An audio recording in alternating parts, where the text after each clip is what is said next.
اسلام آباد کی ضلعی انتظامیہ نے فوج کو دیے گئے اختیارات کا مراسلہ جاری کر دیا۔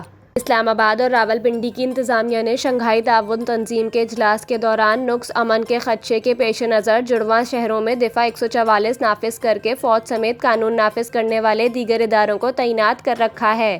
اب اسلام آباد کی انتظامیہ نے وفاقی دارالحکومت میں تعیناتی کے دوران فوج کو حاصل اختیارات کے حوالے سے مراسلہ بھی جاری کر دیا ہے۔ ضلعی انتظامیہ کی جانب سے جاری مراسلے میں بتایا گیا ہے کہ صورتحال کشیدہ ہونے پر فوج کو کارروائی کے اختیارات حاصل ہوں گے۔ مقامی کمانڈر وفاقی پولیس کے ساتھ مل کر کارروائی کرے گا۔ مراسلے میں کہا گیا ہے کہ فوج کو شرپسند عناصر کے خلاف کارروائی کرنے اور گرفتاری کے اختیارات دیے گئے ہیں۔